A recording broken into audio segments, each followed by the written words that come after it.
আমরা তো দেখলাম যে এই সরকার গঠিত হওয়ার আগেই আওয়ামী লীগের একটা বড় অংশ দেশ থেকে পালিয়ে গেছে।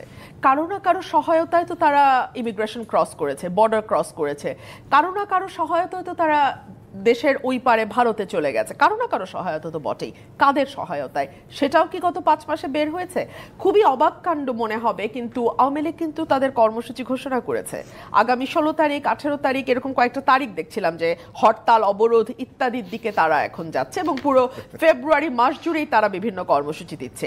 ধরুন এই কর্মসূচি পালিত হলো কি না হলো আমি সেই তর্কেই যাব না। এরা যে একটা কর্মসূচি ঘোষণা করতে পারছে, এটাই কি যথেষ্ট সাহসের পরিচয় নয়? এবং এই সাহসটা তারা জোগাড় করছে কোত্থেকে?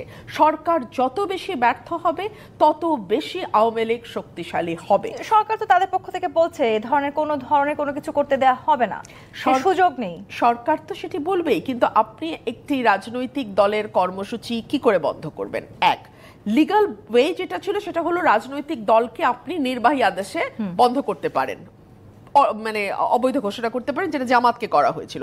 কিংবা ধরুন আপনি তার বিরুদ্ধে কোর্টের আশ্রয় নিতে পারেন এবং কোর্ট কর্তৃক সেই রাজনৈতিক দলকে আপনি অবৈধতার কর্মকাণ্ড অবৈধ ঘোষণা করতে পারেন। অ্যাটলিস্ট তার কর্মকাণ্ডের উপর একটা স্টে অর্ডার আপনি আনতে পারেন কোর্ট থেকে। সেটাও কিন্তু এই সরকার করে নাই। 3 হচ্ছে আপনি গণভোটে দিয়ে দেন প্রশ্নটি, মানুষ সিদ্ধান্ত নেই যে তারা আওয়ামী লীগের রাজনীতি বাংলাদেশে চায় কি চায় না। 3টার একটাতেও কিন্তু সরকার যায় নাই।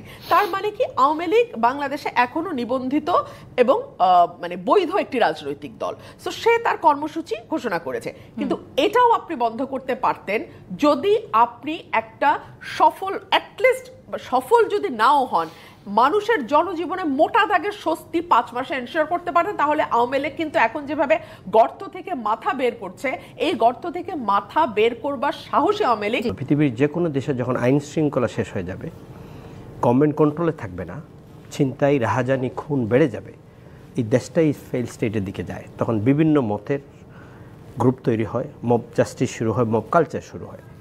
আমি আপনাকে বলি, আজকের পত্রিকায়, মেইন স্ট্রিম পত্রিকায় আসছে, ফেসবুকে লাইভে এসে ওসিকে পেটানোর হুমকি। ওসিকে লাইভে এসে পেটানোর হুমকি দিয়েছে। ফেসবুকে লাইভে এসে চট্টগ্রামের বায়েজিদ বোস্তামি থানার ভারপ্রাপ্ত কর্মকর্তা ওসিকে পেটানোর হুমকি দিয়েছে একজন সন্ত্রাসী। এই দেশের এখন অবস্থা। আওয়ামী লীগের সময় আলিম উলামারা কিন্তু ওয়াজ করতে পারতেন না, ওনাদের ওয়াজ বন্ধ করে দিত, জেলে পাঠিয়ে দেওয়া হতো। সব দলকে ট্যাগিং করা হতো যে এরা সন্ত্রাসী গোষ্ঠী, জঙ্গি গোষ্ঠী। এখন উল্টাটা শুরু হয়ে গেছে। বাংলাদেশের সংস্কৃতিকে বন্ধ করার জন্য শিল্পীরা, যারা সেলিব্রিটি আছে, শো উদ্বোধন করতে যাবে, তাদেরকে বন্ধ করে দেওয়া হয়। কোন দিকে যাচ্ছি? তাইলে তো উল্টাটা এদিকে হয়ে যাচ্ছে। এটাও তো প্রশ্ন উঠে, তাজ রহমান, তাহলে সেই সময়টাতে আসলে আইন শৃঙ্খলা বাহিনী কেন তৎপর হলেন না? কেন আসলে সেই সময় না, গভর্নমেন্ট তো এগুলো পারবে না।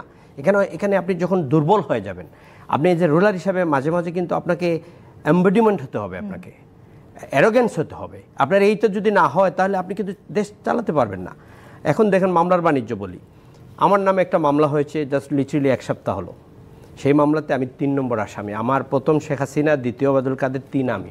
আমার পরে সালমান এফ রহমান, আমার পরে সজীব ওয়াজিদ জয়, আমার পরে আইনমন্ত্রী, আমার পরে হাসান মাহমুদ, আমার পরে আরাফাত, সব যা আছে।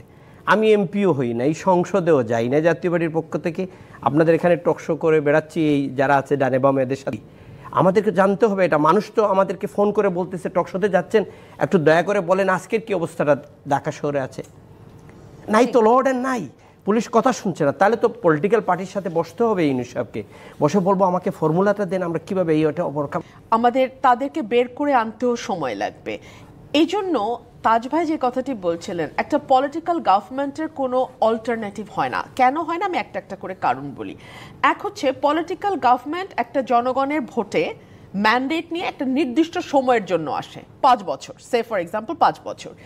এই 5 বছরে সে মানুষকে যতটুকু সেবা দিতে পারবে, যতটুকু স্বস্তি দিতে পারবে, নিরাপত্তা দিতে পারবে, তার উপরে নির্ভর করে 5 বছর পরে তার ভাগ্যে কি থাকবে। যদি সে ভালো পারফর্ম করতে পারে, সে মানুষের ভোটে আসবে। সো তার নিজের এক ধরনের তাড়না থাকে, যেটা কারণে সে আইন শৃঙ্খলা বাহিনী বলেন কিংবা বাজার নিয়ন্ত্রণ বলেন, প্রতিটা ক্ষেত্রে সে চেষ্টা করে তার যতটুকু সম্ভব তার সবচেয়ে ভালোটা পারফর্ম করতে। কিন্তু এই যে অনির্বাচিত সরকার বা অন্তর্বর্তীকালীন যে সরকারগুলো, তারা কিন্তু আসলে রাজনীতি করবে না, করে না।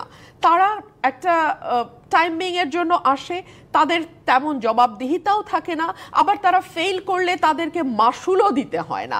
ধরুন আজকে নির্বাচন হয়ে গেলে উনি মানে এই সরকার যতই ফেল করুক, উপদেষ্টাদের নামে নিশ্চয়ই মামলা হবে না, উপদেষ্টাদের তো নিশ্চয়ই এটার জন্য কোনো মাসুল দিতে হবে, তারা তো ভোটে দাঁড়াবে না যে মানুষ তাদেরকে ভোট না দিয়ে বা নির্বাচনে ফেল করিয়ে দিয়ে তার জব দেবে। সো তারা সেভাবে বিষয়টাকে নিচ্ছে না। না হলে আপনি আমাকে বলেন, তো এই ঘটনাগুলো ঘটছে, নিঃসন্দেহে এগুলোকে আমরা তো নিন্দা জানাই। আমাদের নারী সাংবাদিকদেরকেও কিন্তু বাধা দেওয়া হয়েছে।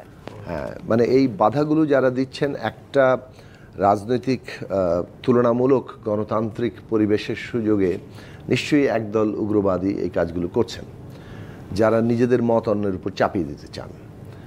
এখন যদি আপনি ভারতীয় পত্রপত্রিকা দেখেন তাহলে আমাদের এখানে হিন্দু সম্প্রদায়ের উপর যে কয়টা হামলার ঘটনা ঘটেছে আর তার চাইতে শতগুণ হাজার গুণ বাড়িয়ে তারা সেটা প্রচার করছে। তো একটা ঘটনা ঘটলেই তো সেটাকে 100 গুণ বাড়ায় দেখানো যায়। তার মানে ঘটানোটাই হচ্ছে ওই যে যারা বাংলাদেশ সম্পর্কে এভাবে হেয় প্রতিপন্ন করতে চাইছে তাদেরকে সাহায্য করা। ফলে যারা আজকে ধর্মের নামে হোক কিংবা যে নামেই হোক এই জবরদস্তির কাজগুলো করছেন, যেটা ইসলামের সাথে একেবারেই সাংঘর্ষিক, সেইটা তারা করে আসলে ভারতীয় মিডিয়াকে কিংবা ভারতের শাসক দল বিজেপির প্রচারণাকে সাহায্য করছেন।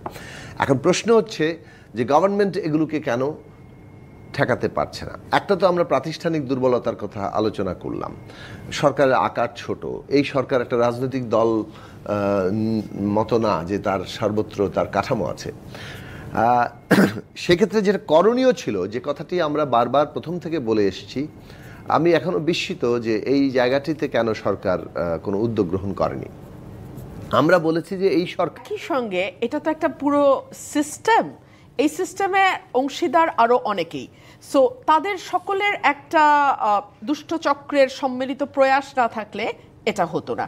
ডে 1 থেকে কিন্তু আপনি যদি একটু লক্ষ্য করেন, শেখ হাসিনা পালিয়ে গেলেন, তার সঙ্গে স্বরাষ্ট্রমন্ত্রী তৎকালীন আমাদের গণমাধ্যম মন্ত্রী যিনি ছিলেন আর কি, আরাফাত, তারপরে আমরা দেখলাম শিক্ষামন্ত্রী নওফেল, কেউ কিন্তু নেই, অথচ ওনারাই কিন্তু ফোরফ্রন্টে ছিলেন পুরাটা অভ্যুত্থানের সময়, তারা কেউ নেই, পালিয়ে গেলেন। এটা কি শুধু পুলিশের সহায়তা? না, তারা যে বর্ডার পার হয়েছেন এখানে আর অনেকের সহায়তা জড়িত। 1 2 হচ্ছে তারপর আমরা দেখলাম একটার পর একটা মামলা হতে, সেই মামলাগুলো যার বিরুদ্ধে ব্যাংক চুরির লুটের মামলা হওয়া উচিত তার বিরুদ্ধে হয়ে গেল খুনের মামলা, আর যার বিরুদ্ধে খুনের মামলা হওয়া উচিত তার বিরুদ্ধে হয়ে গেল ভিন্ন কিছু একটা মামলা। এক একজনের বিরুদ্ধে 200-300 করে মামলা না হয়ে একেবারে সত্যিকার অর্থে যেই মামলাগুলোর মানে ওজন আছে এরকম 1টা 2টা 3টা মামলাই মোর দেন এনাফ, শত শত মামলা হওয়ার প্রয়োজন ছিল না। এখন এই মামলাগুলো ট্রায়ালে যাবে, ট্রায়ালে গেলে এই মামলাগুলো ম্যাক্সিমামের মানে যদি মোটা দাগেও ন্যায় বিচার হয় মামলাগুলো কিন্তু টিকবে না, অথচ এরা প্রত্যেকে দোষী, এরা প্রত্যেকে দায়ী, এবং এই রেজিমটা 15 বছর টিকেই ছিল এদের নানান ধরনের সাহায্য নিয়ে, কিন্তু মামলাগুলো টিকবে না। শাস্তি আমরা